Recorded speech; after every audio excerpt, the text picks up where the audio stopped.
કેમ છો? મજામાં? સુવાક્યોની દુનિયામાં, સુવિચારની દુનિયામાં આપનું સ્વાગત છે. મારા મિત્રો, એવું કહેવાય છે કે ભગવાન કે જેમણે આપણને આ જીવન આપ્યું છે, આ જીવન ખૂબ મૂલ્યવાન છે, જેનું કોઈ જ કિંમત આંકી શકાય એવું નથી. આવી જ કોઈ વાતને સુવિચાર તરીકે મેં લખ્યું છે. આજનો જે સુવિચાર છે તેનો વિષય છે ભેટ, ગિફ્ટ. મેં લખ્યું છે કે આપણું આ જે જીવન છે તે આ ભગવાનની એક એવી ભેટ છે કે જેનું મૂલ્ય આપણે આંકી શકતા નથી. મારા મિત્રો, વાત ખૂબ જ સીધી છે, ખૂબ જ સરળ છે, એટલી જ મહત્ત્વની છે.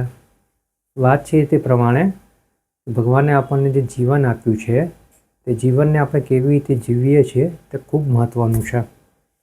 કારણ કે આ જીવન છે તેનું કોઈ જાતનું મૂલ્ય લગાવી શકાતું નથી.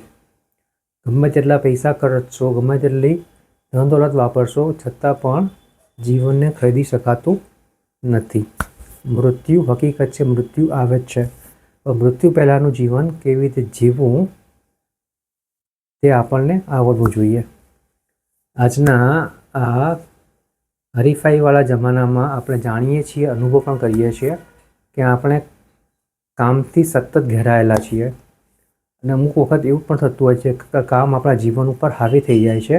જ્યારે જીવન આપણા કામ ઉપર હાવી થાય છે ત્યારે આપણે ખરેખર જીવવાનું ભૂલી જઈએ છીએ અને જીવનને પાછળ ધકેલીએ છીએ, જે ખોટું છે. એટલે વાત ફક્ત એટલી જ છે કે ક્યારેક ક્યારેક થાય તો બરાબર છે, પરંતુ જો દરરોજના જીવનમાં કામ જીવનની ઉપર હાવી થઈ જાય તો ત્યાં ખતરો છે. તો બસ મારા મિત્રો, આપણા જે રૂટીન લાઈફને છે કેવી રીતે મેનેજ કરવી, કેવી રીતે આગળ વધવું, તેના માટે વિચારવું ખૂબ જરૂરી છે. એટલે જે પણ કામ હોય તે કરવું ખૂબ જ જરૂરી છે, કરવું જ જોઈએ. પણ સાથે સાથે પોતાના માટે થોડો સમય કાઢીને જીવન કેવી રીતે આગળ સારી રીતે જીવી શકાય, બધું પ્લાનિંગ કેવી રીતે કરી શકાય, રૂટીન કેવી રીતે બનાવી શકાય, તેના માટે થોડો સમય કાઢવામાં આવે તો આપણે આપણું જીવન જે અત્યારે હેક્ટિક છે, કામ સળાથી ભરેલું છે, તો તેને આપણે સરળ રીતે, સ્મૂથ રીતે જીવી શકીએ.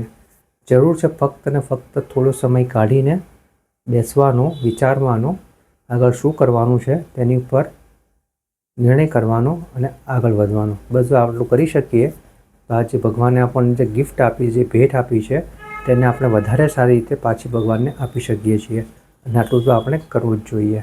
તો બસ મારા મિત્રો, ભગવાનની આ જે ભેટ છે તેને આપણે સરસ રીતે સાચવીએ અને જે છે તેના કરતાં વધારે સારું કરીને પાછું આપીએ. બસ આટલો જ આપણો હેતુ હોવો જોઈએ. Thank you.